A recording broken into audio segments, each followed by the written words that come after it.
ಆತನ ಕೃಪೆಯ ಮೂಲಕವಾಗಿ ಈ ದಿನವನ್ನು ನೋಡುವಂತೆ ನಮ್ಮೆಲ್ಲರಿಗೆ ಸಹಾಯ ಮಾಡಿದಂಥ ನಮ್ಮ ಸೃಷ್ಟಿಕರ್ತನನ್ನು ನಮ್ಮ ಮನಸ್ಸಿನಲ್ಲಿ ಈ ರೀತಿಯಾಗಿ ನಾವು ಪ್ರಾರ್ಥನೆ ಮಾಡಿಕೊಳ್ಳೋಣ. ಪ್ರಿಯರೇ,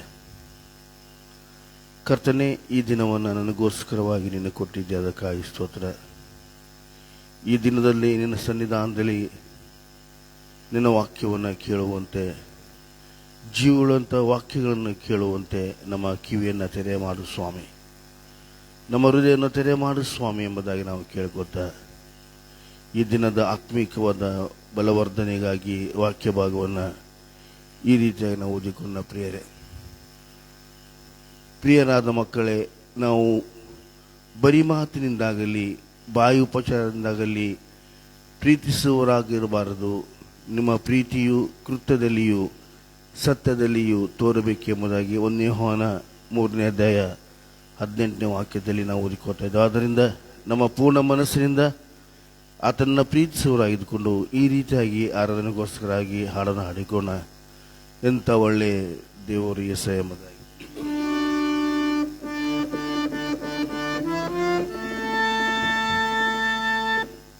ಎಂಥ ಒಳ್ಳೆ ದೇವರು ಯೆಸಯ್ಯ, ಎಂಥ ಒಳ್ಳೆ ದೇವರು ಯೆಸಯ್ಯ, ಚಿಂತೆಯೆಲ್ಲ ತೀರಿತಯ್ಯ ನಿನ್ನ ಸೇರಲು. ಎಂಥ ಒಳ್ಳೆ ದೇವರು ಯೆಸಯ್ಯ, ಚಿಂತೆಯೆಲ್ಲ ತೀರಿತಯ್ಯ ನಿನ್ನ ಸೇರಲು. ಎಂಥ ಒಳ್ಳೆ ದೇವರು ಯೆಸಯ್ಯ, ಘೋರ ಪಾಪಿಯಾದ ನಾನು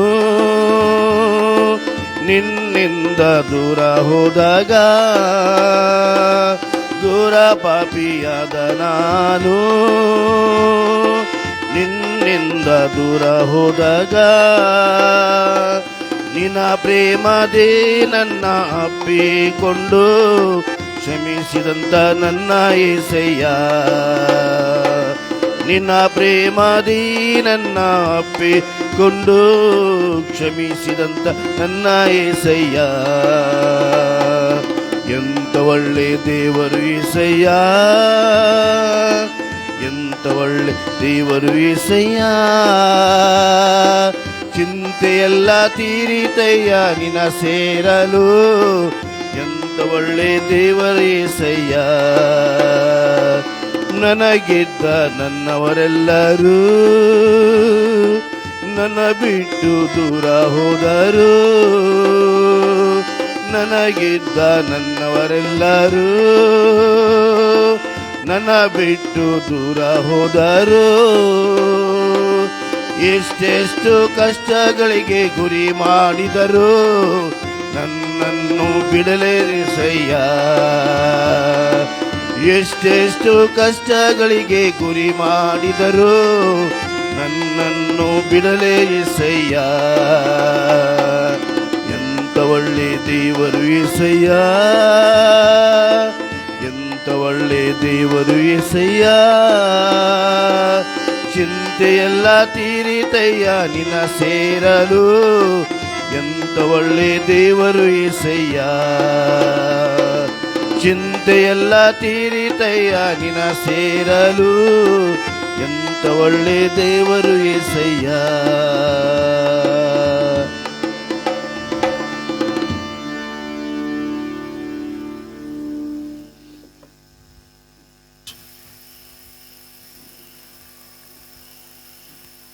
ಆರಂಭ ಮಾಡೋಣ.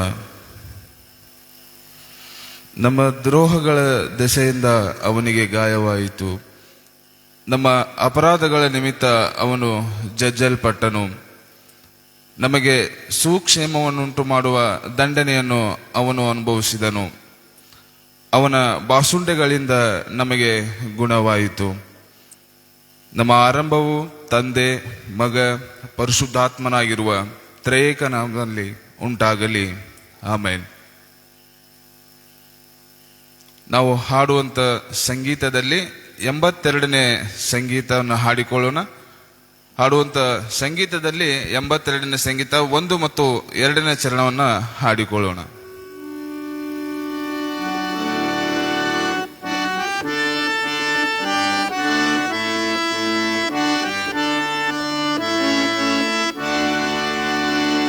ನನ್ನ ಪ್ರೀತಿ ಕ್ರೂಜಿಯಾಲಿ ಬೇರೆ ಆಶೀರರು ಅತಿ ಪ್ರಿಯ ಯೇಸುವಲ್ಲಿ ಹುಟ್ಟು ದೃಢವಾಯಿತು ನಿತ್ಯವೂ ದೇವಾಕ್ಯವು ಸಂಗೀತವಾಹುದು ಸುಖ ದುಃಖ ಕಾಲದಲ್ಲಿ ಪ್ರೀತಿ ಕೃಜಿಯಾತನಲ್ಲಿ ಪ್ರೀತಿಯಿಂದ ನೀಡೆ ನಾಷ್ಟ ಹಿಂಸೆ ಮಾಡತನವು ಚಿಂತೆ ಮೊದಲಾದ ಕಷ್ಟ ಹುಟ್ಟೋದೆಂತ ಬಾಲೇನು ಯೇಸು ಆಜ್ಞೆ ಕೊಡಾಡು ಸಮೃದ್ಧಿಗಾಂಜೇನು ಸುಖ ದುಃಖ ಕಾಲದಲ್ಲಿ ಪ್ರೀತಿ ಕೃಜಿಯಾತನಲ್ಲಿ.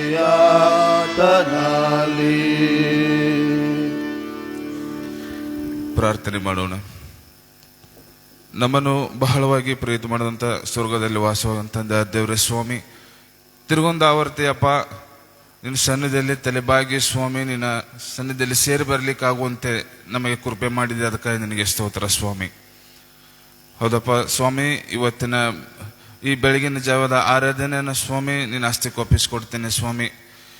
ಬರಬೇಕಾಗಿರುವಂಥ ಇನ್ನೂ ಅನೇಕರನ್ನ ಸ್ವಾಮಿ ಬರ್ಲಿಕ್ಕಾಗುವಂತೆ ಕೃಪೆ ಮಾಡಿ ಸ್ವಾಮಿ.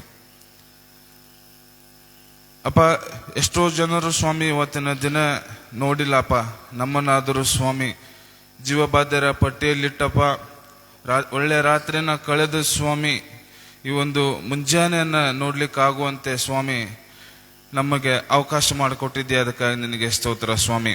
ಹೌದಪ್ಪ, ಮೊದಲನೇದಾಗಿ ಸ್ವಾಮಿ ನಮ್ಮ ಸಭೆಯನ್ನು ನಿನ್ನ ಹಸ್ತಕ್ಕೆ ಒಪ್ಪಿಸ್ಕೊಡ್ತಾ ಇದ್ದೀನಿ ಸ್ವಾಮಿ. ಸಭೆಯಲ್ಲಿರುವಂಥ ಯೌವನಸ್ಥ ಮಕ್ಕಳನ್ನ ಸ್ವಾಮಿ ನಿನ್ನ ಹಸ್ತಕ್ಕೆ ಒಪ್ಪಿಸ್ಕೊಡ್ತಾ ಇದ್ದೀನಿ ಸ್ವಾಮಿ.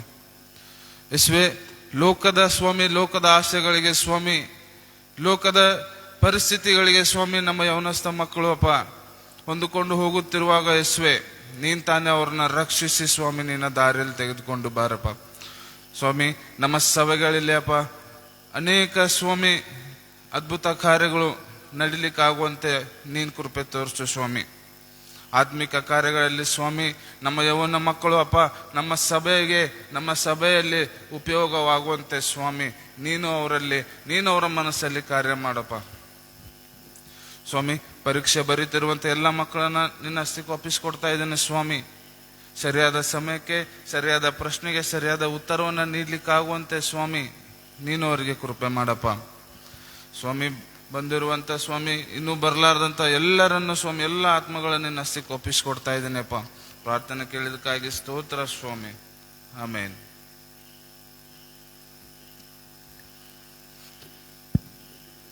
ನಮ್ಮ ಆರಾಧನೆ ಮುಂದುವರು ಹಾಗೆ ಪರದೆಯ ಮೇಲೆ ಬರುವಂತ ಹಾಡನ್ನ ಹಾಡಿಕೊಳ್ಳೋಣ.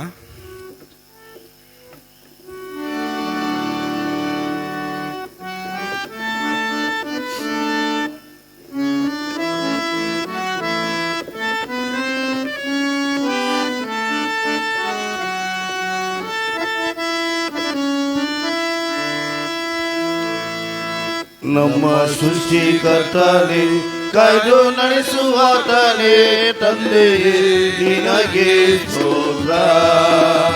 ನಿನ್ನ ಸಮ್ಮುಖದಲ್ಲಿ ಈ ಸಮಯದಲ್ಲಿ ಸೇರಿದೆವು ನಿನಗೆ ಸ್ತೋತ್ರ, ಸೇರಿದೆವು ನಿನಗೆ ಸ್ತೋತ್ರ. ನಮ್ಮ ಹೃದಯಕ್ಕೆ ನಿನ್ನ ವಾಕ್ಯವು ಮಾರ್ಗಕ್ಕೆ ಬೆಳಕು ಆಗಿದೆ, ಮಾರ್ಗಕ್ಕೆ ಬೆಳಕು ಆಗಿದೆ. ಗತಕಾಲವೆಲ್ಲ ಕಥನುಪಕಾರ ಎಷ್ಟೊಂದು ಅಧಿಕ ಅಧಿಕ. ಬರುವ ದಿನಗಳಲ್ಲೂ ದಾರಿ ತೋರಿ ನಡೆಸು ಯೇಸುವೇ ನಿಮಗೆ ಸ್ತೋತ್ರ, ಯೇಸುವೇ ನಿಮಗೆ ಸ್ತೋತ್ರ. ಸ್ತೋತ್ರ. ನಮ್ಮ ಹೃದಯಕ್ಕೆ ನಿನ್ನ ವಾಕ್ಯವು ಮಾರ್ಗಕ್ಕೆ ಬೆಳಕು ಆಗಿದೆ, ಮಾರ್ಗಕ್ಕೆ ಬೆಳಕು ಆಗಿದೆ. ಪರಿಶುದ್ಧ ಮಾರ್ಗವು ನಾವು ನಡೆಯುವಂತೆ ಆತ್ಮನ ಕೃಪೆಯ ನೀಡು. ನಿಜ ಪ್ರೀತಿಯಲ್ಲಿ ನಾವು ಜೀವಿಸಲು ಆತ್ಮನಿಂದ ತುಂಬಿಸು ಸ್ತೋತ್ರ, ಆತ್ಮನಿಂದ ತುಂಬಿಸು ಸ್ತೋತ್ರ. ನಮ್ಮ ಹೃದಯಕ್ಕೆ ನಿನ್ನ ವಾಕ್ಯವು ಮಾರ್ಗಕ್ಕೆ ಬೆಳಕು ಆಗಿದೆ, ಮಾರ್ಗಕ್ಕೆ ಬೆಳಕು ಆಗಿದೆ.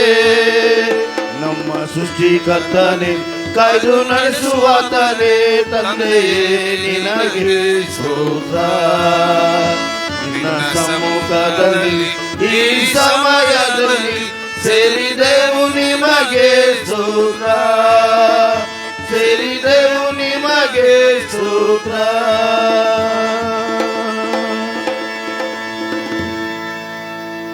ನಾವು ಸಂದೇಶವನ್ನು ಕೇಳುವಂತ ಪೂರ್ವದಲ್ಲಿ ಮತ್ತೊಂದು ಟಿವಿಯ ಪರದ ಮೇಲೆ ಬರುವಂತ ಹಾಡನ್ನ ಹಾಡಿಕೊಳ್ಳುತ್ತಿರುವಾಗ ನಮ್ಮನ್ನು ನಾವು ಸಿದ್ಧಪಡಿಸಿಕೊಳ್ಳೋಣ.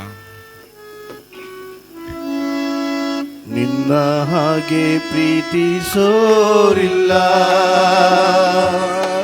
ನಿನ್ನ ಹಾಗೆ ಜೀವ ಕೊಟ್ಟೋರಿಲ್ಲ, ನಿನ್ನ ಹಾಗೆ ಪ್ರೀತಿಸೋರಿಲ್ಲ, ನಿನ್ನ ಹಾಗೆ ಜೀವ ಕೊಟ್ಟೋರಿಲ್ಲ. ನೀನೆ ಜೀವವು ಯೇಸುವೇ, ನೀನೆ ಪ್ರಾಣವು ಯೇಸುವೇ, ನೀನೆ ನನ್ನ ರಕ್ಷೆಯು. ಸ್ನೇಹವೇ ಜೀವದಾತನ ಸ್ನೇಹಿತ, ನನ್ನ ಸ್ನೇಹಿತ, ಜೀವ ಕೊಟ್ಟ ನನ್ನ ಸ್ನೇಹಿತ, ಜೀವ ಕೊಟ್ಟ ನನ್ನ ಸ್ನೇಹಿತ. ಎಲ್ಲೋ ಇದ್ದ ನನ್ನನ್ನು, ಎಲ್ಲೋ ಇದ್ದ ನನ್ನನ್ನು, ಹೇಗೋ ಇದ್ದ ನನ್ನನ್ನು ನಿನ್ನಯ ವಾಕ್ಯದ ಬಲದಿಂದ, ಎಲ್ಲೋ ಇದ್ದ ನನ್ನನ್ನು, ಹೇಗೋ ಇದ್ದ ನನ್ನನ್ನು ನಿನ್ನಯ ವಾಕ್ಯದ ಬಲದಿಂದ ಸೌಖ್ಯವ ನೀಡಿದೆ, ಜೀವವ ನೀಡಿದೆ, ಹೊಸ ಜೀವವ ನೀಡಿದೆ. ಸೌಖ್ಯವ ನೀಡಿದೆ, ಜೀವವ ನೀಡಿದೆ, ಹೊಸ ಜೀವವ ನೀಡಿದೆ. ನಿನ್ನ ಹಾಗೆ ಪ್ರೀತಿಸೋರಿಲ್ಲ, ಹೌದು ಸ್ವಾಮಿ, ನಿನ್ನ ಹಾಗೆ ಜೀವ ಕೊಟ್ಟೋರಿ, ನಿನ್ನ ಹಾಗೆ ಇನ್ನೊಂದು ಸಾರಿ, ನಿನ್ನ ಹಾಗೆ ಪ್ರೀತಿಸೋರಿಲ್ಲ, ನಿನ್ನ ಹಾಗೆ ಜೀವ ಕೊಟ್ಟೋರಿಲ್ಲ. ಯೇಸುವೇ, ನೀನೆ ಜೀವವು, ಯೇಸುವೇ, ನೀನೆ ಪ್ರಾಣವು, ಯೇಸುವೇ, ನೀನೆ ನನ್ನ ರಕ್ಷೆಯು. ಸ್ನೇಹವೇ ಜೀವದಾತನ ಸ್ನೇಹಿತ, ನನ್ನ ಸ್ನೇಹಿತ, ಜೀವ ಕೊಟ್ಟ ನನ್ನ ಸ್ನೇಹಿತ, ಜೀವ ಕೊಟ್ಟ ನನ್ನ ಸ್ನೇಹಿತ.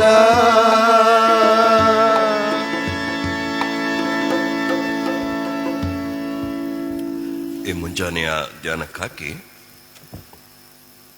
ಯೇಸು ಕ್ರಿಸ್ತನ ಮರಣದ ಕುರಿತು ಮತ್ತು ಆ ಮರಣದ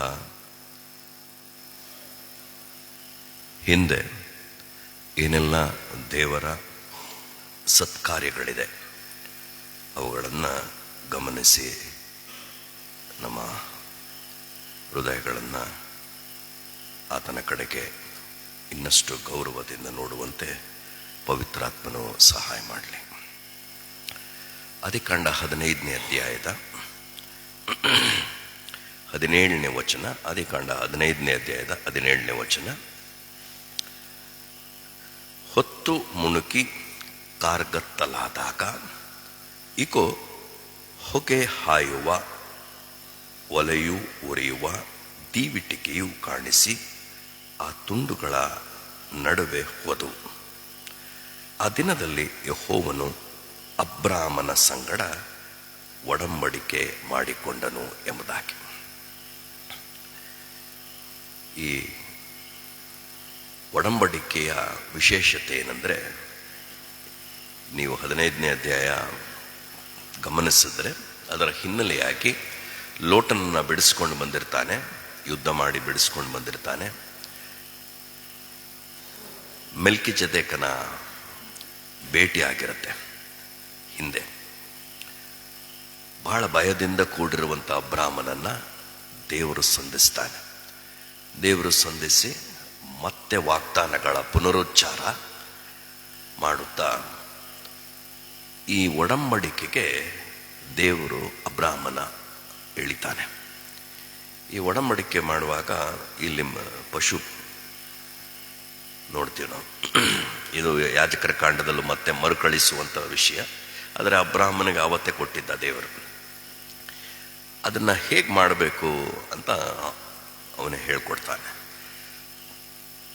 ಕರೆಕ್ಟಾಗಿ ಅರ್ಧ ಮಾಡಿ ತುಂಡು ತುಂಡು ಎದುರಾಗಿಡಬೇಕು. ಈ ಮಧ್ಯಪ್ರಾಚೀನ ಒಡಂಬಡಿಕೆಯ ಒಂದು ಗುಣಲಕ್ಷಣ ಏನು ಅಂದರೆ, ಒಡಂಬಡಿಕೆ ಮಾಡಿಕೊಳ್ಳುವ ಇಬ್ಬರೂ ಕೂಡ ಅದರ ನಡುವೆ ಹಾದು ಹೋಗಬೇಕು. ಎದುರು ಬದುರು ಹಾದು ಹೋಗಬೇಕು. ಈ ಪ್ರಾಣಿಗಳನ್ನು ಈ ರೀತಿಯಾಗಿ ಎದುರು ಬದುರು ಇಟ್ಟಾಗ ಯಾರ್ಯಾರು ಒಡಂಬಡಿಕೆ ಮಾಡ್ಕೊಳ್ತಾರೋ ಮಿನಿಮಮ್ ಇಬ್ಬರು, ಅವರು ಒಬ್ಬರು ಈ ಕಡೆಯಿಂದ ಬರಬೇಕು, ಇನ್ನೊಬ್ಬರು ಈ ಕಡೆಯಿಂದ ಬರಬೇಕು. ಅವರು ಎದುರು ಬದುರಾದಾಗ ಒಂದು ವಿನಿಮಯ ನಡೆಯುತ್ತೆ. ಏನು ವಿನಿಮಯ ನಡೆಯುತ್ತೆ ಅಂದರೆ, ನಮ್ಮಿಬ್ಬರಲ್ಲಿ ಯಾರಾದರೂ ಒಡಂಬಡಿಕೆಯ ಷರತ್ತುಗಳನ್ನು ಮೀರಿದರೆ ಈ ಪಶುಗಳಿಗಾದ ಗತಿಯೇ ನಮ್ಮಿಬ್ಬರಿಗೂ ಅಂತ. ಈ ಪಶುಗಳಿಗಾದ ಗತಿಯೇ ನಮ್ಮಿಬ್ಬರಿಗೂ. ಆದರೆ ಬಹಳ ಆಶ್ಚರ್ಯ, ಇಲ್ಲಿ ಗಾಢ ನಿದ್ರೆಯಲ್ಲಿದ್ದಾನೆ ಅಬ್ರಾಮ. ಇದೆಲ್ಲ ನಡೆದು ಹೋಗ್ತಾ ಇದೆ. ಆ ಹೋಳುಗಳ ನಡುವೆ ನಡೆದು ಹೋದವನು ಒಬ್ಬನೇ. ನೀವು 17ನೇ ವಚನ ನೋಡಿದ್ರೆ ಇದು ಬಹಳ ಒಳ್ಳೆಯ ಚಿತ್ರಣ ಥರ ಇದೆ. ಅದರ ನಡೆದು ಹೋದವನು ಒಬ್ಬ ವ್ಯಕ್ತಿ ಮಾತ್ರ. ಅಬ್ರಾಹ್ಮನ್ ನಡೆದು ಹೋಗಲ್ಲ. ನಡೆದು ಹೋಗುವಾಗ ಅಬ್ರಾಹ್ಮನಿಗೆ ದೇವರು ಏನು ಹೇಳಿರ್ತಾನೆ ಅಂದರೆ, ನಾನು ಒಂದು ವೇಳೆ ಒಡಂಬಡಿಕೆಯ ಷರತ್ತನ್ನು ಕೈಕೊಳ್ಳುವುದರಲ್ಲಿ ವಿಫಲನಾದರೆ, ನೀನು ಒಂದು ವೇಳೆ ವಿಫಲನಾದರೆ ನಾನೇ ಸಾಯುತ್ತೇನೆ, ಅಬ್ರಾಹ್ಮನೇ ನೀನು ಸಾಯಬೇಡ.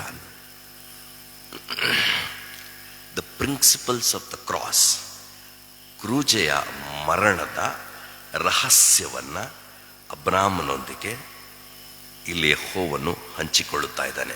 ಅಬ್ರಾಹ್ಮನೇ, ನೀನು ಮನುಷ್ಯ ಮಾತ್ರದವನು. ನಾನು ವಿಧಿಸುವ ಷರತ್ತುಗಳನ್ನು ಕೈಕೊಳ್ಳುವುದರಲ್ಲಿ ನೀನು ವಿಫಲನಾಗೇ ಆಗುತ್ತೀಯ. ಕೈಕೊಂಡು ನಡೆಯಲು ಸಾಧ್ಯವಿಲ್ಲ. ನೀನು ಮನುಷ್ಯ ಮಾತ್ರದವನು. ಪಾಪ ಮಾಡುವವನು ಮರಣ ಹೊಂದಲೇಬೇಕು. ಹಾಗಾಗಿ ನೀನು ವಿಫಲನಾದರೆ ನೀನು ಸಾಯಬೇಡ, ನಿನ್ನ ಬದಲಿಗೆ ನಾನೇ ಸಾಯ್ತೇನೆ. ಇದು ಈ ಒಡಂಬಡಿಕೆಯ ರಹಸ್ಯ. ಹಾಗೆ ಯೇಸುಸ್ವಾಮಿಯ ಕ್ರೂಜೆ ಅಕಸ್ಮಾತ್ ಆಗಿ ಸಂಕಲ್ಪಿಸಿದ ನೆರವೇರಿಸುವುದ ಕೃತ್ಯವಲ್ಲವೇ ಅಲ್ಲ. ಜಗತ್ತುತ್ಪತ್ತಿಗಿಂತ ಮುಂಚೆ ಯೋಜಿಸಲ್ಪಟ್ಟ ಒಂದು ಯೋಜನೆ, ಕಾಲವು ಪರಿಪೂರ್ಣವಾದಾಗ ತಂದೆಯಾದ ದೇವರು ತನ್ನ ಮಗನನ್ನು ಕಳಿಸಿಕೊಟ್ಟಿದ್ದಾನೆ. ಇದು ಪೂರ್ವಭಾವಿಯಾಗಿ ಸಿದ್ಧವಾಗಿರುವಂಥ ಒಂದು ಘಟನೆ. ಅದಕ್ಕಾಗಿ ಯೇಸು ಸ್ವಾಮಿ ನರಮನುಷ್ಯನಾಗಿ ಬರ್ತಾನೆ. ಅಬ್ರಾಹ್ಮನ ಸಂತತಿಯನ್ನು ಕೈ ಹಿಡಿದಿದ್ದಾನೆ ಅಂತ ಬರೀತಾನೆ ಇಬ್ರಿಯ ಗ್ರಂಥದವನು. ಅಬ್ರಾಹ್ಮನ ಸಂತತಿಯನ್ನು ಕೈ ಹಿಡಿದಿದೆ. ಆ ಎಲ್ಲವುಗಳ ಹಿಂದೆ ಇದೆಲ್ಲ ಅಡಕವಾಗಿರುತ್ತೆ. ಅಬ್ರಾಹ್ಮನೊಂದಿಗೆ ಮಾಡಿರುವಂಥ ಮಾತುಕತೆ, ಒಡಂಬಡಿಕೆ, ಅವೆಲ್ಲ ಚಿತ್ರಣವು ಯೇಸು ಸ್ವಾಮಿಗೆ ಗೊತ್ತಿರುತ್ತೆ. ಅದನ್ನು ನೆರವೇರಿಸಲಿಕ್ಕೆ ಬಂದಿದ್ದಾನೆ. ಇನ್ನೊಂದು ನಾವು ನೋಡ್ತೀವಿ, ಯೆಶಾಯನ ಗ್ರಂಥ 53ನೇ ಅಧ್ಯಾಯ ನೀವು ನೋಡಿದ್ರೆ, ಇವಾಗ ಥರ ಅಣ್ಣ ಓದಿದ್ರನ್ನು ಅದರಲ್ಲೊಂದು ಚಂದ ವಿಷಯ ಏನಂದರೆ, when you observe the grammar, ವ್ಯಾಕರಣವನ್ನು ಗುರುತಿಸಿದರೆ, ಗಮನಿಸಿದರೆ, it is written as though it is a past tense. ನಡೆದು ಹೋಗಿರುವ ಘಟನೆ ಎಂಬಂತೆ ಪ್ರವಾದಿಯಾದ ಯೆಶಾಯನು ಅದನ್ನು ಬರಿತಾನೆ, as though it is already taken place. ಹಾಗಾಗಿ ಇದು ಪೂರ್ವಭಾವಿಯಾಗಿ ತಂದೆಯ ಎದೆಯಲ್ಲಿ ಸಿದ್ಧವಾಗಿರುವ ಒಂದು ಚಿತ್ರಣ. ಆ ಒಂದು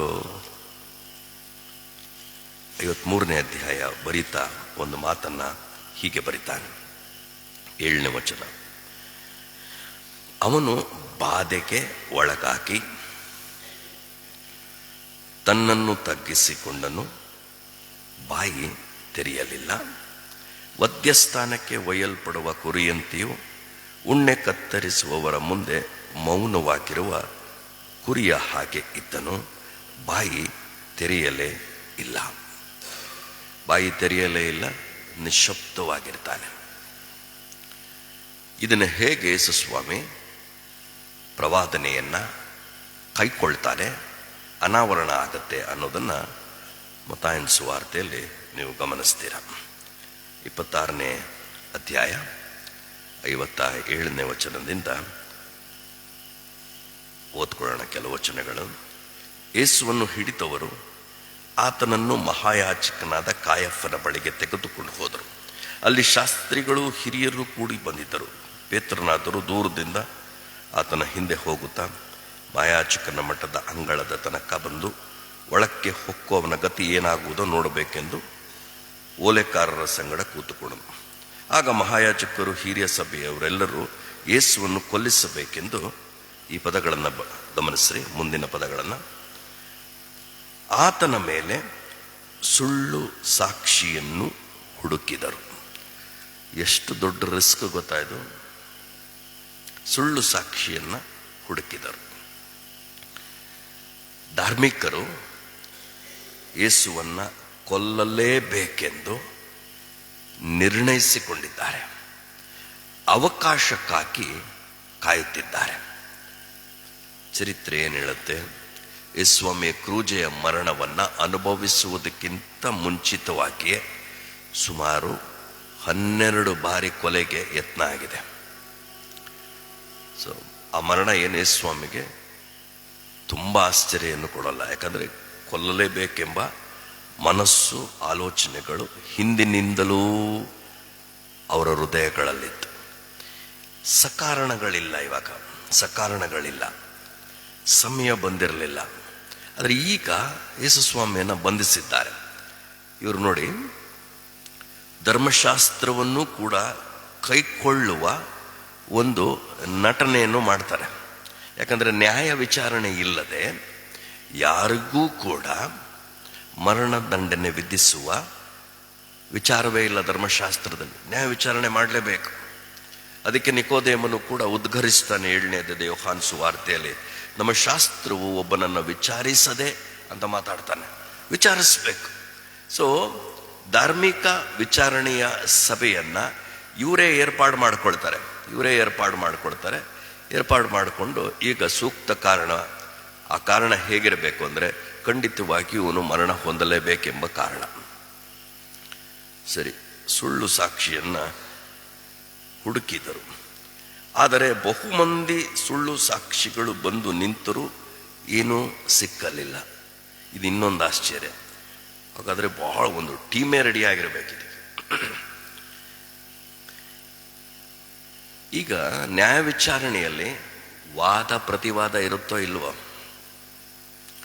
ವಾದ ಪ್ರತಿವಾದ ಇರುತ್ತೆ, ಒನ್ ಸೈಡೆಡ್ ಅಲ್ಲ ಅದು. ಒಂದು ವೇಳೆ ಯೇಸುಸ್ವಾಮಿ ತನ್ನ ಸಂರಕ್ಷಣೆಗೋಸ್ಕರ ವಾದಿಸಿದ್ದರೆ ಏನಾಗುತ್ತಿತ್ತು? ಒಂದು ವೇಳೆ ತನ್ನ ಆರೋಪಗಳೆಲ್ಲವೂ ಸುಳ್ಳು ಎಂದು ಪ್ರತಿಪಾದಿಸಿದ್ದರೆ ಸುಳ್ಳು ಸಾಕ್ಷಿಗಳ ಗತಿ ಏನಾಗುತ್ತಿತ್ತು? ಈ ಸುಳ್ಳು ಸಾಕ್ಷಿಗಳು ಈ ನ್ಯಾಯ ವಿಚಾರಣೆಯ ಉದ್ದೇಶವೇನು? ಯೇಸುವನ್ನ ಮರಣಕ್ಕೆ ಒಪ್ಪಿಸಿ ಕೊಡಬೇಕೆಂಬುದೇ ಉದ್ದೇಶ. ಓಕೆ, ನೀವು 1ನೇ ಯೋಹಾನನ ಪತ್ರ 1ನೇ ಅಧ್ಯಾಯ 3:8 ನೀವು ನಿಮ್ಮ ತೆರೆ ಮೇಲೆ ನಮ್ಮ ಪ್ರೀತಿ ಹೇಗಿರಬೇಕು ಅಂತ ಬಯಸುತ್ತೆ. ಅಲ್ಲಿ ಬಾಯಿ ಉಪಚಾರದಿಂದ ಮಾತ್ರ ಅಲ್ಲ, ಕೃತ್ಯದಲ್ಲಿಯೂ ಕೂಡ ತೋರಬೇಕು. ಕೃತ್ಯದಲ್ಲಿಯೂ ಕೂಡ ತೋರಬೇಕು. ನಾವು ಕೊಟ್ಟು ದೇವರು ಲೋಕದ ಮೇಲೆ ಎಷ್ಟೋ ಪ್ರೀತಿಯನ್ನಿಟ್ಟಿದ್ದಾನೆ, ಎಷ್ಟೋ ಪ್ರೀತಿಯನ್ನಿಟ್ಟಿದ್ದಾನೆ. ಮನುಷ್ಯನ ಮೆದುಳು ಗ್ರಹಿಸಲಾರದಷ್ಟು ಪ್ರೀತಿ ಇದು. ಆಗಲ್ಲ ನಮ್ಮ ಕೈಲದು, ನಮ್ಮ ಕೈಲಿ ಗ್ರಹಿಸ್ಲಿಕ್ಕೆ ಸಾಧ್ಯವಿಲ್ಲ. ಅದಕ್ಕೆ ರೋಮಾಪುರದಲ್ಲಿ ಬರೀತಾನೆ, ನಾವಿನ್ನೂ ಪಾಪಿಗಳಾಗಿದ್ದಾಗಲೂ ಈ ಯೇಸುಸ್ವಾಮಿ ಪ್ರಾಣ ಕೊಟ್ಟದ್ದರಲ್ಲಿ ಒಂದು ಸಾಲು ಬರುತ್ತೆ, ದೇವರ ಪ್ರೀತಿಯನ್ನ ಸಿದ್ಧಾಂತಪಡಿಸಿದ್ದಾನೆ ಅಂತ. Perfected the love of god. ಯೇಸುವನ್ನು ಕಳುಹಿಸುವಾಗ ಪ್ರೀತಿ, ಯೇಸು ಇಲ್ಲಿ ಜೀವಿಸಿರುವಾಗ ಆ ಪ್ರೀತಿಯ ಅಭಿವ್ಯಕ್ತನೆ, ಯೇಸು ತನ್ನ ಮರಣದಲ್ಲಿ ದೇವರ ಪ್ರೀತಿಯನ್ನ ಪರಿಪೂರ್ಣಗೊಳಿಸಿರುವಂಥ ಸತ್ಯ. ಇಷ್ಟು ಸುಳ್ಳು ಸಾಕ್ಷಿಗಳು ಈತನ ಮುಂದೆ ಭರಪೂರ ಸಾಕ್ಷಿಗಳನ್ನು ನುಡಿದರೂ ಕೂಡ ಯಾವುದೂ ನಿಲ್ಲಲಿಲ್ಲ ಅಂತ ಹೇಳ್ತದೆ. 2ನೇ ಸರಿ ಸುಳ್ಳು ಸಾಕ್ಷಿಗಳ ವಿಚಾರ ಬರುತ್ತೆ. ಮತ್ತು ಈಗ 3ನೇ ಸರಿ ಪೆರೇಡ್ ಆಗತ್ತೆ ಸುಳ್ಳು ಸಾಕ್ಷಿಗಳು. 60ನೇ ವಚನ, ಕಡೆಗೆ ಇಬ್ಬರು ಮುಂದೆ ಬಂದು, ನಾನು ದೇವರ ಆಲಯವನ್ನು ಕೆಡವಿ ಬಿಟ್ಟು 3 ದಿನಗಳಲ್ಲಿ ಕಟ್ಟಬಲ್ಲೆನೆಂದು ಇವನು ಹೇಳಿದನು ಅಂದರು. ಆಗ ಮಹಾಯಾಜಕನು ಎದ್ದು ನಿಂತು, ನೀನೇನೂ ಉತ್ತರ ಹೇಳುವುದಿಲ್ಲವೋ? ಇವರು ನಿನ್ನ ಮೇಲೆ ಹೇಳುವ ಈ ಸಾಕ್ಷಿ ಏನು ಎಂದು ಆತನನ್ನು ಕೇಳಿದನು. ಅದಕ್ಕೆ ಯೇಸು ಹೇಗಿದ್ದನು? ಸುಮ್ಮನಿದ್ದನು. ಅದಕ್ಕೆ ಹಂಗಂದ್ರೆ ಯೇಸು ಸ್ವಾಮಿಗೆ ಧರ್ಮಶಾಸ್ತ್ರದ ಅರಿವಿರಲಿಲ್ಲವೇ? ಶಾಸ್ತ್ರಗಳ ಪರಿಚಯ ಇರಲಿಲ್ಲವೇ? ಅಥವಾ ತನ್ನ ಪರ ವಾದ ಮಂಡನೆ ಮಾಡುವಷ್ಟು ಸಾಮರ್ಥ್ಯ ಇರಲಿಲ್ಲವೇ? ಧರ್ಮಶಾಸ್ತ್ರ ಏನು ಹೇಳುತ್ತೆ ಸುಳ್ಳು ಸಾಕ್ಷಿಗಳ ಕುರಿತು ಗಮನಿಸಬೇಕು. ಸುಳ್ಳು ಸಾಕ್ಷಿಗಳ ಕುರಿತು ನೋಡೋಣ. ಧರ್ಮೋಪದೇಶ ಕಾಂಡ 19ನೇ ಅಧ್ಯಾಯ, ಧರ್ಮೋಪದೇಶ ಕಾಂಡ 19ನೇ ಅಧ್ಯಾಯ 16ರಿಂದ 21 ವಚನ ಓದ್ತೀನಿ, ಕೇಳಿಸ್ಕೊಳ್ಳೋಣ. ಯಾವನಾದರೂ ನ್ಯಾಯ ವಿರುದ್ಧವಾಗಿ ಬಂದು ಮತ್ತೊಬ್ಬನನ್ನು ಅಪರಾಧಿ ಎಂದು ಸಾಕ್ಷಿ ಹೇಳಿದರೆ ವ್ಯಾಜ್ಯವಾಡುವ ಆ ಇಬ್ಬರು ಯೆಹೋವನ ಸನ್ನಿಧಿಯಲ್ಲಿ ಯಾಜಕರ ಮುಂದೆಯೂ ಆಗ ಇರುವ ನ್ಯಾಯಾಧಿಪತಿಗಳ ಮುಂದೆಯೂ ನಿಲ್ಲಬೇಕು.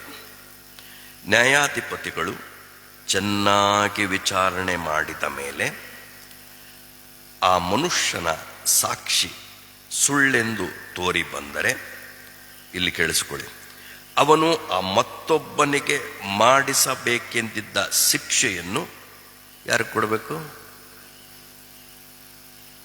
ಒಂದು ವೇಳೆ ಪ್ರತಿವಾದ ಮಾಡಿದ್ದರೆ,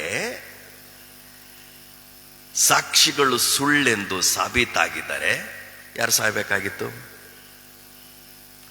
ಎಲ್ಲ ಸುಳ್ಳು ಸಾಕ್ಷಿಗಳು ಕ್ರೂರವಾದ ಆ ಶಿಲುಬೆಯ ಹಿಂಸೆ ಅಥವಾ ಆ ಮರಣವನ್ನ ಧರ್ಮಶಾಸ್ತ್ರವೇ ವಿಧಿಸಿಬಿಡ್ತಾ ಇತ್ತು.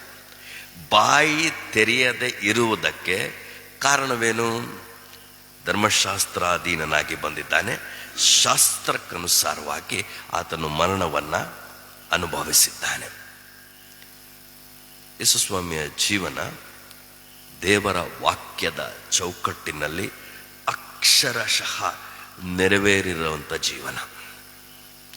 ಹೌ ಟು ಶೋ ಲವ್, ಯಾವ ರೀತಿಯಾಗಿ ನಾನು ಈ ಪ್ರೀತಿಯನ್ನು ಅಭಿವ್ಯಕ್ತಪಡಿಸಬೇಕು, ಎಲ್ಲಿಯೂ ಕೂಡ ಕೊರತೆಯಾಗದಂತೆ ಈ ಪ್ರೀತಿಯನ್ನು ಯೇಸು ಸ್ವಾಮಿ ಸಿಕ್ಕ ಅವಕಾಶಗಳೆಲ್ಲವನ್ನೂ ಕೂಡ ಪೂರ್ವ ನಿಯೋಜಿತ ಪ್ರವಾದನೆಯನ್ನು ನೆರವೇರಿಸುವ ಹಾಗೆ ಕೈಕೊಂಡು ನಡೆದಿರುವಂಥ ಒಂದು ದೃಶ್ಯ. ಬಾಯಿ ತೆರೆಯಲೇ ಇಲ್ಲ, ಮೌನವಾಗಿದ್ದನು. ಪಿಲಾತನ ಮುಂದೆಯೂ ಕೂಡ ಸಾಕಷ್ಟು ಆರೋಪಗಳನ್ನು ವಹಿಸಿದರೂ ಮೌನವಾಗಿರ್ತಾನೆ. ಅವನಿಗೂ ಕೂಡ ಆಶ್ಚರ್ಯ ಆಗತ್ತೆ. ಆದರೆ ಅವನು ರೋಮಾಯರ ನ್ಯಾಯಾಧಿಪತಿಯಲ್ಲಿ ಸುಳ್ಳು ಸಾಕ್ಷಿಗಳಿಗೆ ಏನು ಅಪರಾಧ ವಿಧಿ ದಂಡನೆ ಇದೆಯೋ ಗೊತ್ತಿಲ್ಲ. ಅದರ ಧರ್ಮಶಾಸ್ತ್ರದಲ್ಲಿ ಮಾತ್ರ ಶತಸಿದ್ಧ ಸುಳ್ಳು ಸಾಕ್ಷಿ ಸುಳ್ಳಾದರೆ ಏನು ಇವರು ಆ ವ್ಯಕ್ತಿಗೆ ಶಿಕ್ಷೆಯನ್ನು ಬಯಸಿದ್ದರೋ ಆ ಶಿಕ್ಷೆಯನ್ನು ಇವರೇ ತಾಳ್ಬೇಕಾಗಿತ್ತು. ಹಂಗಂದ್ರೆ ಎಷ್ಟು ಮರಣ ಆಗ್ಬೇಕಾಯ್ತು ಅವತ್ತು, ಎಷ್ಟು ಮರಣ ಆಗ್ಬೋದಾಗಿತ್ತು ಅವತ್ತು. ಯಾಕೆ ಮೌನವಾಗಿರ್ತಾನೆ? ಸ್ವಾಮಿ ಗೊತ್ತಿತ್ತು, ನನ್ನ ಒಂದು ವಾದ ಇಷ್ಟು ಸಾಕ್ಷಿಗಳಲ್ಲಿ ಒಂದು ಸಾಕ್ಷಿಯನ್ನಾದರೂ ಸುಳ್ಳಾಗಿಸಿದರೆ ನಾನು ಪ್ರಾಣ ಕೊಡದೆ ಉಳಿಯಬಹುದು. ಆ ಪ್ರಾಣವನ್ನು ಅವನು ಕೊಡಬೇಕು. ಆದರೆ ಮಾತೇ ಆಡೋದಿಲ್ಲ. This is love. ಮುಂದೆ ನಾವು ಓದಿದ್ರೆ ಗೊತ್ತಾಗುತ್ತೆ, ಒಂದು ಪರಿಚಯದ ಕಂಪ್ಲೀಟ್ ಆಗುತ್ತೆ.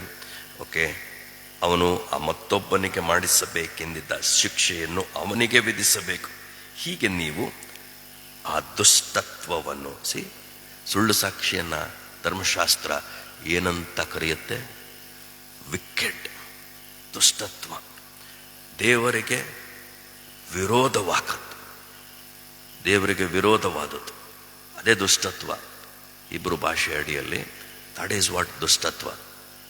ನಡೆ, ನುಡಿ, ಆಲೋಚನೆಗಳು ದೇವರಿಗೆ ವಿರೋಧವಾಗಿರುವಂಥದ್ದೇ ದುಷ್ಟತ್ವ. ಅದೇ ದುಷ್ಟತ್ವ. ಸೊ ನಿಮ್ಮ ಮಧ್ಯದೊಳಗಿಂದ ತೆಗೆದು ಹಾಕಬೇಕು. ಉಳಿದವರು, ಹಾಗಾದ್ರೆ ನ್ಯಾಯ ವಿಚಾರಣೆಯಲ್ಲಿ ಇನ್ನಷ್ಟು ಜನ ಸೇರಿರ್ತಾರಲ್ಲ, ಉಳಿದವರು ಆ ಸಂಗತಿಯನ್ನು ಕೇಳಿ ಅವ್ರಿಗೇನಾಗುತ್ತೆ? ಭಯಪಟ್ಟು ಇನ್ನು ಮುಂದೆ ಇಂಥ ದುಷ್ಟತ್ವವನ್ನು ನಡೆಸದಿರುವರು. That's a message for everybody.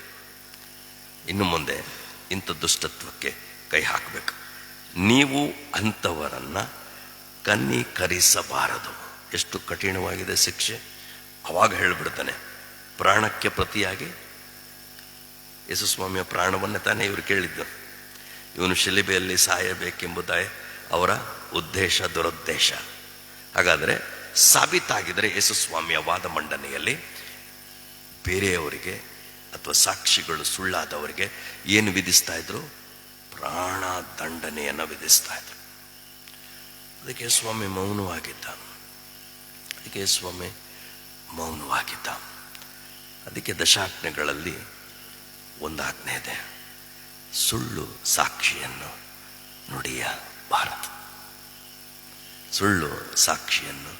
ನುಡಿಯಬಾರದು. ಈ ಎಲ್ಲ ವಿಧಿವಿಧಾನಗಳು ಮೀರಿದಾಗ್ಯೂ ಕೂಡ ಯೇಸುಸ್ವಾಮಿ, ನಾನು ಎನಿಸ್ತೀನಿ ಏನೆಲ್ಲ ಆಲೋಚನೆಗಳು ಹಾದು ಹೋಗಿರಬೇಕು, ಅದರ ಒಂದಂತೂ ನಿಜ. ಬ್ರಾಹ್ಮಣನೊಂದಿಗೆ ಮಾಡಿಕೊಂಡಿರುವಂಥ ಒಡಂಬಡಿಕೆಯನ್ನು ನೆರವೇರಿಸುವ ಹಾದಿಯಲ್ಲಿ ನೀವು ತಪ್ಪು ಮಾಡ್ತೀರ ಗೊತ್ತು. ನೀವು ತಪ್ಪು ಮಾಡಿದಾಗ ನೀವು ಪ್ರಾಣ ಕೊಡಬೇಕು. ಆದರೆ ಹಾದು ಹೋಗಬೇಡ. ನೀನು ಬ್ರಾಹ್ಮಣೇ, ನೀನಾಗಲಿ ನಿನ್ನ ಸಂತತಿಯವರಾಗಲಿ ಆ ಶಿಕ್ಷೆಯನ್ನು ಈ ಪಶುಗಳ ಹೋಳಿನಂತ ಹಾಕೋದು ನಿಮ್ಮಿಂದ ಸಾಧ್ಯ. ನಾನೇ ನಿಮ್ಮ ಪರ ಸಾಯ್ತೇನೆ. ಒಬ್ಬನೇ ಹೋಗ್ತಾನೆ, ಎದುರು ಬದರು ಒಬ್ಬನೇ ಓಡ. ಆ ದಿವಿಟಿಕೆ ಅಂತೆಲ್ಲ ಏನು ಕಾಣಿಸ್ಕೊಳ್ಳುತ್ತಲ್ಲ, that's an exact representation of God. ಅದು ದೇವರ ಒಂದು ಪ್ರತಿನಿಧಿ. ಆತ ಮಾತ್ರ ಓಡಾಡ್ತಾನೆ, ಆ ಬ್ರಾಹ್ಮಣ ಓಡಾಡೋದಿಲ್ಲ. ಅದಕ್ಕೆ ಶಾಸ್ತ್ರ, ದೇವರ ವಾಕ್ಯ ಇಷ್ಟು ಸೂಕ್ಷ್ಮವಾಗಿ ಪ್ರಕಟವಾಗುತ್ತೆ. ಅಡಗಿಸಿಟ್ಟಿದ್ದಾನೆ. ದೇವರು ನಮ್ಮ ಕಣ್ಣುಗಳನ್ನು ತೆರೆಯಬೇಕು. ದೇವರು ನಮ್ಮ ಕಣ್ಣುಗಳನ್ನು ತೆರೆಯಬೇಕು. ವಾಕ್ಯದ ಹಿಂದಿರುವ ಆತ್ಮಾರ್ಥವಾದಂಥ ಸತ್ಯಾರ್ಥಗಳನ್ನು ಗ್ರಹಿಸಲಿಕ್ಕೆ ಪವಿತ್ರಾತ್ಮನೇ ನಮಗೆ ಸಹಾಯ ಮಾಡಬೇಕು. ಬಾಯಿ ತೆರೆಯಲೇ ಇಲ್ಲ, ಮೌನವಾಗಿದ್ದ. That is one way of expressing love. One way of expressing love. ಅದಕ್ಕೆ ಈ ಎಲ್ಲವನ್ನ ಸಾರಾಂಶವಾಗಿ ಯೇಸುಸ್ವಾಮಿಯ ಜೀವನವನ್ನು ಗಮನದಲ್ಲಿಟ್ಟು ಪೌಲ ಚೆನ್ನಾಗಿ ಹೇಳ್ತಾನೆ ಕೊರಿಂಥದವರಿಗೆ, ನಾವಾದರೂ ಶಿಲುಬೆಗೆ ಹಾಕಲ್ಪಟ್ಟ ಕ್ರಿಸ್ತನನ್ನೇ ಬೋಧಿಸ್ತೇವೆ, ಪ್ರಚಾರ ಮಾಡ್ತೇವೆ. So that was his theme. ಹಾಗಾದರೆ ಕೊಲಸ್ಯದವರು ಒಂದು ಮಾತು ಬರೀತಾನೆ. ಕೊಲಸ್ಯದವರು ಒಂದು ಮಾತು ಬರೆಯುವಾಗ ಅಲ್ಲೊಂದು ಮಾತು ಹೇಳ್ತಾನೆ. ಓಕೆ, 3ನೇ ಅಧ್ಯಾಯ 12ನೇ ವಚನದಿಂದ, ಇದು ಪ್ರಾಯೋಗಿಕ ಅಧ್ಯಾಯ, 3ನೇ ಅಧ್ಯಾಯ 12ನೇ ವಚನದಿಂದ, ಮೇಲಿರುವವುಗಳನ್ನೇ ಹುಡುಕರಿ ಅಂತ ಒಂದು ಚಿಕ್ಕ ಟೈಟಲ್ ಕೊಟ್ಕೋಬಹುದು. 12ನೇ ವಚನ, ಹೀಗಿರಲಾಗಿ ನೀವು ದೇವರಿಂದ ಆರಿಸಿಕೊಂಡವರು, ಪ್ರತಿಷ್ಠಿತರು, ಪ್ರಿಯರೂ ಆಗಿರುವುದರಿಂದ ಕನಿಕರ, ದಯೆ, ದೀನ ಸ್ವಭಾವ, ಸಾತ್ವಿಕತ್ವ, ದೀರ್ಘ ಶಾಂತಿ ಎಂಬ ಸದ್ಗುಣಗಳನ್ನು ಧರಿಸಿಕೊಳ್ಳಿರಿ. ಇದರ ಅಡಿಯಲ್ಲಿ ಬರುತ್ತೆ, ಮತ್ತೊಬ್ಬನ ಮೇಲೆ ತಪ್ಪು ಹೊರಿಸುವುದಕ್ಕೆ ಕಾರಣವಿದ್ದರೂ ತಪ್ಪು ಹೊರಿಸದೆ ಒಬ್ಬರಿಗೊಬ್ಬರು ಸೈರಿಸಿಕೊಂಡು ಕ್ಷಮಿಸಿರಿ. ಕರ್ತನು ನಿಮ್ಮನ್ನು ಕ್ಷಮಿಸಿದಂತೆಯೇ ನೀವು ಕ್ಷಮಿಸಿರಿ. ಇದೆಲ್ಲದರ ಮೇಲೆ ಏನನ್ನು ಧರಿಸಿಕೊಳ್ಬೇಕು? This is what expression of love. ಇದು ಹಿಬ್ರೂ ದೃಷ್ಟಿಕೋನದಲ್ಲಿ it is more of action oriented. ಕ್ರಿಯೆಗಳಿಂದ ಕೂಡಿರಬೇಕು ಸದ್ಗುಣಗಳು. ಪ್ರೀತಿ ಆಗಲಿ, ಕನಿಕರವಾಗಲಿ, ನಂಬಿಕೆ ಆಗಲಿ, ಇವೆಲ್ಲವುಗಳು ಕೂಡ ಕ್ರಿಯೆಗಳಿಂದ ಕೂಡಿರಬೇಕು. ಯಾಕೋಬನ ಪತ್ರ ಭಾಳ ಒತ್ತು ಕೊಡುತ್ತೆ ಅದಕ್ಕೆ. ಯಾಕೋಬನ ಪತ್ರ ಭಾಳ ಒತ್ತು ಕೊಡುತ್ತದೆ. ಕ್ರಿಯೆ ಇಲ್ಲದ ನಂಬಿಕೆ ಸತ್ತದ್ದಾಗಿದೆ ಅಂತಾನೆ. ಕ್ರಿಯೆಯಿಂದ ಕೂಡಿರಬೇಕು. And Hebrew understanding itself is that. ನಾನು ನಂಬಿದ್ದೇನೆ ಅಂದರೆ ಅದು ಇಲ್ಲಿಂದಲ್ಲ, ಅದು ಇಲ್ಲಿಂದ. ಅದು ನಂಬಿಕೆಯನ್ನು ನಮ್ಮ ಕ್ರಿಯೆಗಳ ಮೂಲಕ ಅಭಿವ್ಯಕ್ತವಾಗಬೇಕು. ಪ್ರೀತಿನೂ ಕೂಡ ಅಷ್ಟೇ. ನಾನು ಪ್ರೀತಿಸಿದ್ದೇನೆ, ಕೃತ್ಯದಿಂದ ಅದು ಪುಷ್ಟೀಕರಿಸಲ್ಪಡಬೇಕು. ಕೃತ್ಯದಿಂದ ಪುಷ್ಟೀಕರಿಸಲ್ಪಡಬೇಕು. ಯೇಸುಸ್ವಾಮಿ ಒಬ್ಬ ಪಕ್ಕಾ ಯಹೂದ್ಯನು, ಸುನ್ನತಿಗೆ ಒಳಪಟ್ಟವನು, ಧರ್ಮಶಾಸ್ತ್ರದ ಚೌಕಟ್ಟಿನಲ್ಲಿ ತನ್ನ ಜೀವನವನ್ನು ನಡೆಸಿದವನು. ಧರ್ಮಶಾಸ್ತ್ರದ ಪ್ರಕಾರವೇ, ಶಾಸ್ತ್ರ ಮುಂತಿಳಿಸಲ್ಪಟ್ಟಂತೆಯೇ ಶಾಸ್ತ್ರಕ್ಕನುಗುಣವಾಗಿ ತನ್ನ ಪ್ರಾಣವನ್ನು ಕೊಟ್ಟವನು. It's all very beautiful, very beautiful. ಪ್ರಾಣ ಕೊಟ್ಟವನು. ಆದರೆ ಪ್ರೀತಿಯನ್ನು ಧರಿಸಿಕೊಳ್ಳ್ರಿ ಅಂತ ನಮಗೆ ಹೇಳೋದಕ್ಕಿಂತ ಮುಂಚೆ ಅವನು ಧರಿಸಿದ್ದಾಯಿತು, ಅದನ್ನು ತನ್ನ ಜೀವನದಲ್ಲಿ ವ್ಯಕ್ತಪಡಿಸಿದ್ದಾಯಿತು. ತಪ್ಪು ಹೊರಿಸುವ ಅವಕಾಶವಿದ್ದರೂ ಯೇಸುಸ್ವಾಮಿಗೆ ತಪ್ಪು ಹೊರಿಸದಂತೆ ಮೌನವಾಗಿದ್ದ.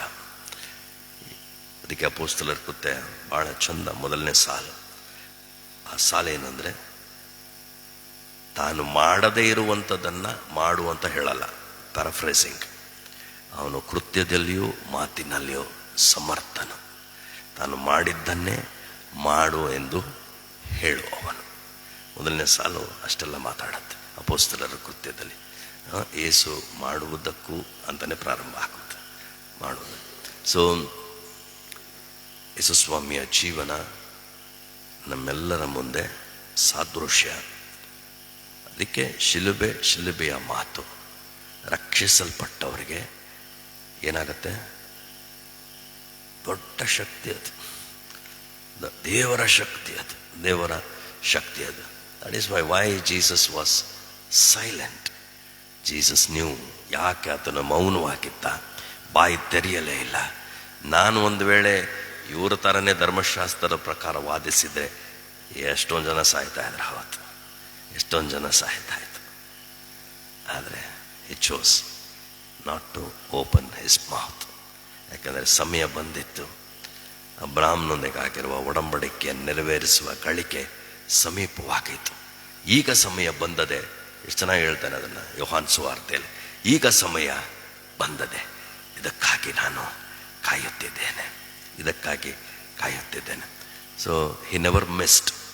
ಒಂದು ಗಳಿಗೆ ಆದರೂ ಕೂಡ ಆ ಪ್ರವಾದನೆ ನೆರವೇರಿಸುವ ವಿಚಾರದಲ್ಲಿ ಆತ ತಪ್ಪಿ ಹೋಗಲೇ ಇಲ್ಲ, ತಪ್ಪಿ ಹೋಗಲೇ ಇಲ್ಲ. This is Jesus for us. ಇದು ಯೇಸು ನಮಗೆ. ಸೊ ನಿನ್ನೆನೂ ನಾವು ಧ್ಯಾನಿಸುವಾಗ ಮೌನ ಎಷ್ಟು ದೊಡ್ಡ ಕ್ರಿಯೆ ನಡೆಯಿತು ಆರಾಧಕಳ ಜೀವನದಲ್ಲಿ ಗಮನಿಸಿದ್ವಿ. ಮಾರ್ತ ಮರಿಯಳ ಕುರಿತು ನಾವು ಗಮನಿಸಿದ್ವಿ. ಮಾರ್ತಳ ಆ ಎಲ್ಲ ಮಾತುಗಳಿಗೆ ಯೇಸು ಸ್ವಾಮಿಯ ಪಾದಗಳ ಬಳಿ ಕುಳಿತಿರುವಂಥ ಆ ಮರಿಯಳು ಮೌನ ವಹಿಸಿದ್ಲು. ನೀತಿಯಿಂದ ಹಿಂಸೆಯನ್ನು ಅನುಭವಿಸಿ ಮೌನವನ್ನು ನಾವು ಅಭಿವ್ಯಕ್ತಗೊಳಿಸುವಾಗ ನಮ್ಮ ಪರ ದೇವರೇ ವಕಾಲತ್ತು ವಹಿಸ್ತಾನೆ. ನಮ್ಮ ಪರ ದೇವರೇ ವಕಾಲತ್ತನ್ನು ವಹಿಸ್ತಾನೆ. ಸಾತ್ವಿಕತ್ವದ ಲಕ್ಷಣ ಅದು. ಸಾತ್ವಿಕತ್ವದ, ಯಾಕಂದರೆ ಮೋಶೆ ಕೂಡ ಅರಣ್ಯಕಾಂಡ 12ನೇ ಅಧ್ಯಾಯದಲ್ಲಿ ನೀವು ಗಮನಿಸಬಹುದು, ಅಣ್ಣ ಅಕ್ಕ ಕೂಶ್ ದೇಶದ ಸ್ತ್ರೀಯನ್ನ ಮದುವೆ ಮಾಡಿಕೊಂಡಿದ್ದೀಯಾ ಅಂತ ಒಂದು ಕಂಪ್ಲೇಂಟ್ ತಂದಿಟ್ರು. ನಿನ್ನ ಜೊತೆ ಮಾತಾಡೋದು, ನಮ್ಮ ಹತ್ರ ಮಾತಾಡೋದಿಲ್ವ, ಅದೆಲ್ಲ ಮಾತಾಡ್ಬಿಟ್ರು. ಅಲ್ಲಿ ಕೂಡ ಮೌನ ಹಾಕ್ಬಿಟ್ಟು ಮಾತಾಡಲಿಲ್ಲ. ಆಗ ಯೆಹೋವನು ಈ ಮೂವರನ್ನು ಕೂಡ ದೇವ್ರ ದರ್ಶನದ ಗುಡಾರದ ಬಾಗಿಲಿಗೆ ಕರೀತಾನೆ, ಮೇಘಸ್ತಂಭದಲ್ಲಿ ಕಾಣಿಸ್ಕೊಳ್ತಾನೆ.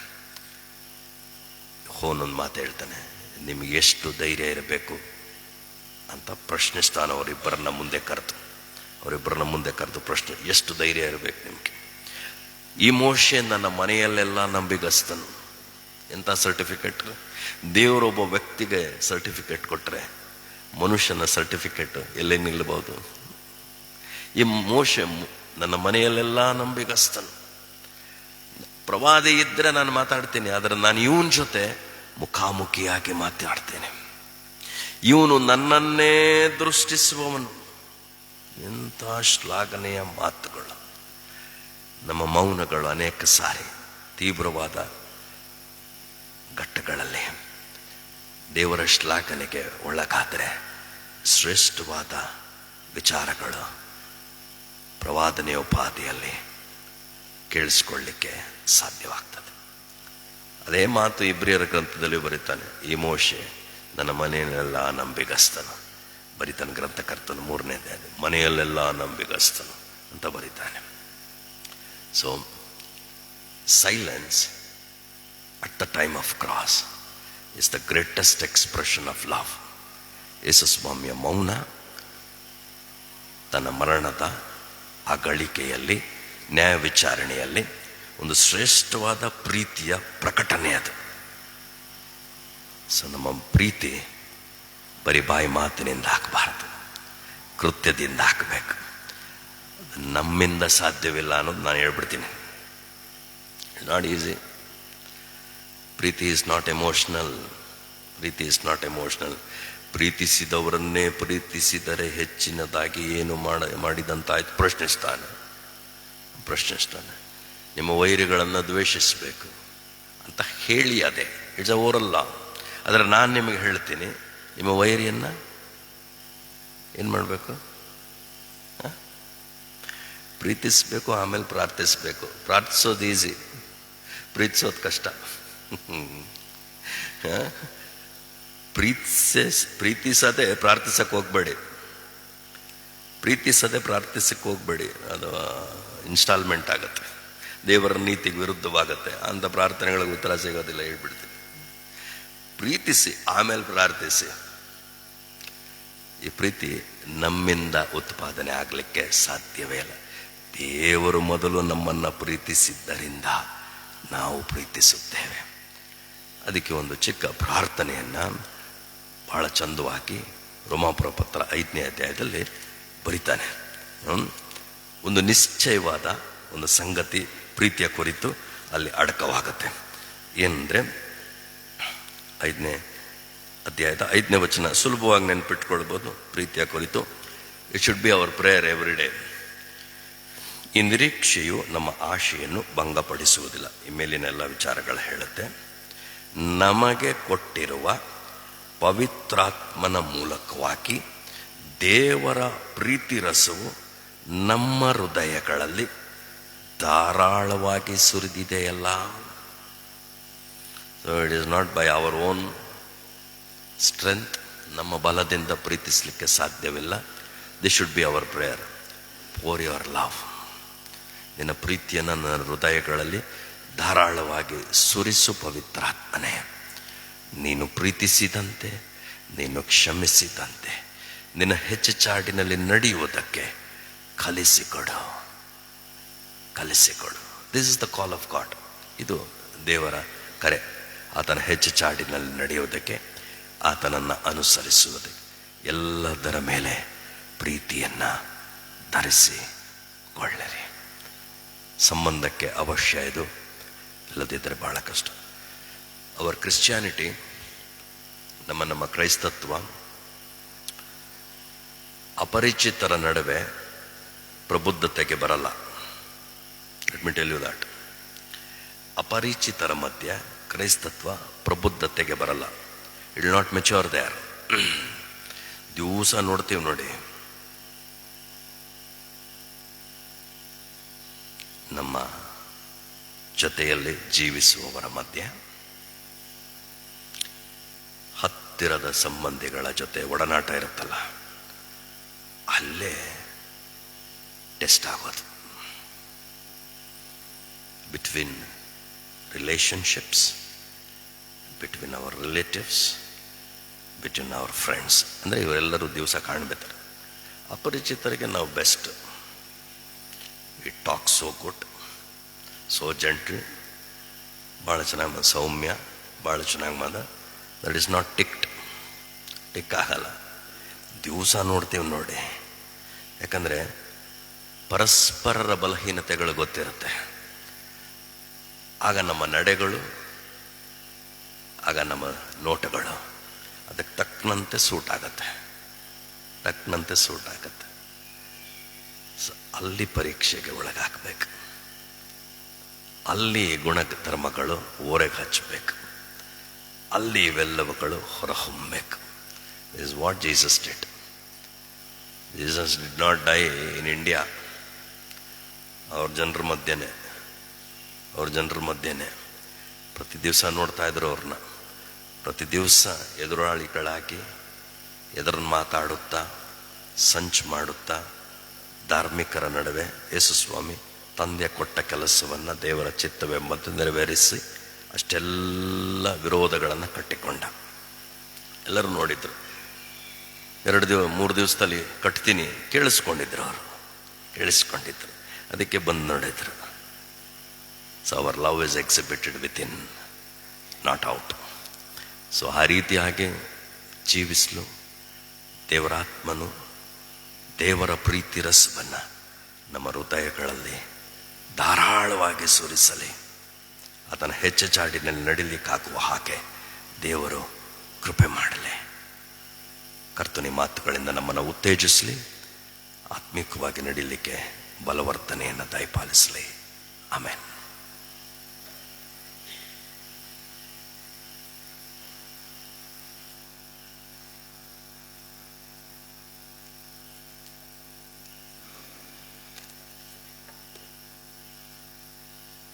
ಪ್ರೀತಿ, ನಂಬಿಕೆ, ಸುಳ್ಳು ಸಾಕ್ಷಿಗಳ ವಿಷಯವಾಗಿ ಉತ್ತಮವಾಗಿ ಸಂದೇಶ ನೀಡಿದಂಥ ದೇವ ಸೇವಕರಿಗೆ, ಸಭಾಪಾಲಕರು, ಸಭಾಪಾಲನಾ ಸಮಿತಿ ಹಾಗೂ ತಮ್ಮೆಲ್ಲರ ಪರವಾಗಿ ವಂದನೆಯನ್ನು ಸಲ್ಲಿಸೋನಾಗಿದ್ದೇನೆ. ಕೊನೆಯದಾಗಿ ಸಂಗೀತದಲ್ಲಿ 230ನೇ ಸಂಗೀತ ಹಾಡಿಕೊಳ್ಳೋಣ. ಸಂಗೀತದಲ್ಲಿ 230ನೇ ಸಂಗೀತ 1 ಮತ್ತು 2 ಚರಣಗಳನ್ನು ಮಾತ್ರ ರಾಗ ಮಾಡಿಕೊಳ್ಳೋಣ.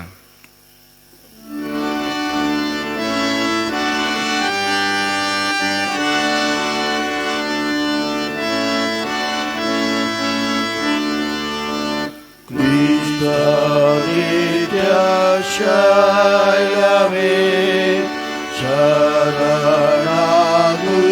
ನನಗೆ ನಿನ್ನ ಬಗ್ಗೆ ರಾಕದೆ ಶುದ್ಧಿಯಾಗಲಿ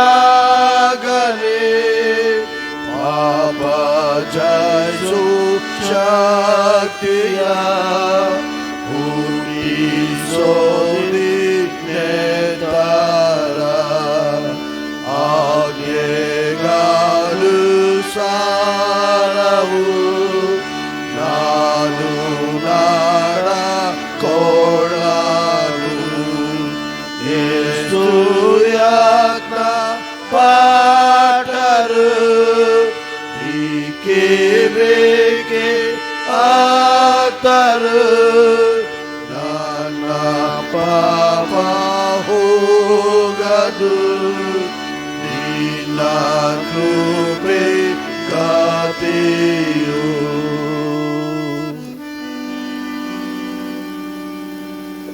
ನಾವೆಲ್ಲರೂ ಒಟ್ಟಾಗಿ ಕರ್ತನು ಕಲಿಸಿಕೊಟ್ಟ ಪ್ರಾರ್ಥನೆಯನ್ನ ಪದ್ಯ ರೂಪದಲ್ಲಿ ಹಾಡಿಕೊಳ್ಳೋಣ. ನಂತರದಲ್ಲಿ ದೇವ ಸೇವಕರು ನಮ್ಮನ್ನ ಅಂತ್ಯಾಶೀರ್ವಾದದಲ್ಲಿ ನಡೆಸಿಕೊಡಬೇಕಾಗಿ ವಿನಂತಿಸಿಕೊಳ್ತೇನೆ.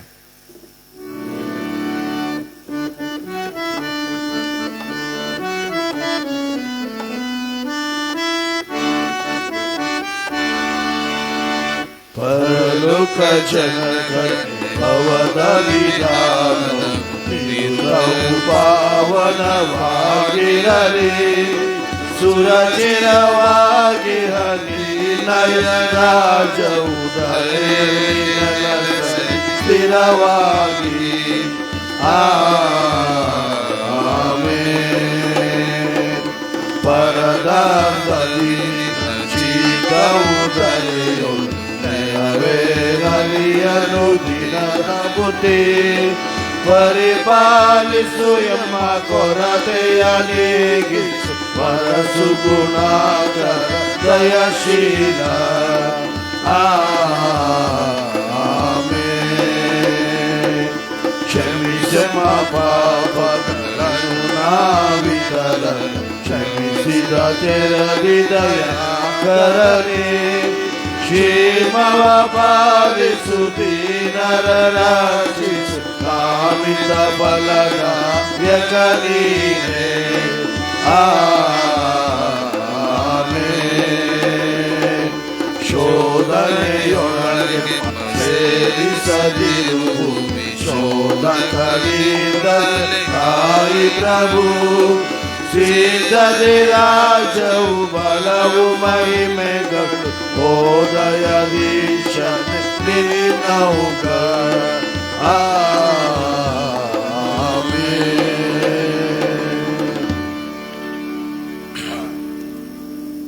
ಅಂತ ಆಶೀರ್ವಾದವನ್ನ ಹೊಂದಿಕೊಳ್ಳೋಣ. ತಂದೆಯಾದ ದೇವರೇ, ಎಷ್ಟೋ ಪ್ರೀತಿಯನ್ನಿಟ್ಟೆ ನಿನ್ನ ಮಗನನ್ನ ಕಳಿಸಿಕೊಟ್ಟಿದೆ. ಆ ನಿನ್ನ ಪ್ರೀತಿಯು ಮಗನಾದ ನಮ್ಮ ಕರ್ತನಾದ ದೇವರೇ, ನಿನ್ನ ಪ್ರಾಣ ಕೊಡುವುದರ ಮೂಲಕ ಆ ಪ್ರೀತಿಯನ್ನು ಸಿದ್ಧಾಂತಪಡಿಸಿದೆ.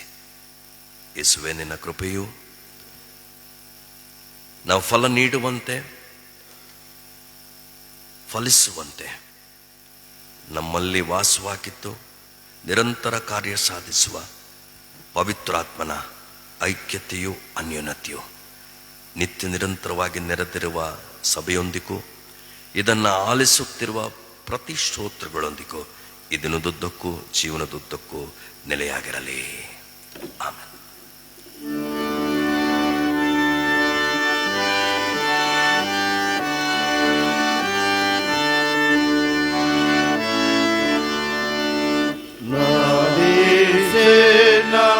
ಯೇಸು ಕಾತ ಲೋಕಾರಣ್ಯ ಯಾತ್ರೆಯೋ ನೀನೇ ಶಕ್ತ ನಾನ ಶಕ್ತ ದಾಟಿ ಸಾಯಿಸುವ ಹಸ್ತದು ಜೀವದಾನ ತೇನೆ ಸೇನಾ ಗುಣ ತೃಪ್ತಿ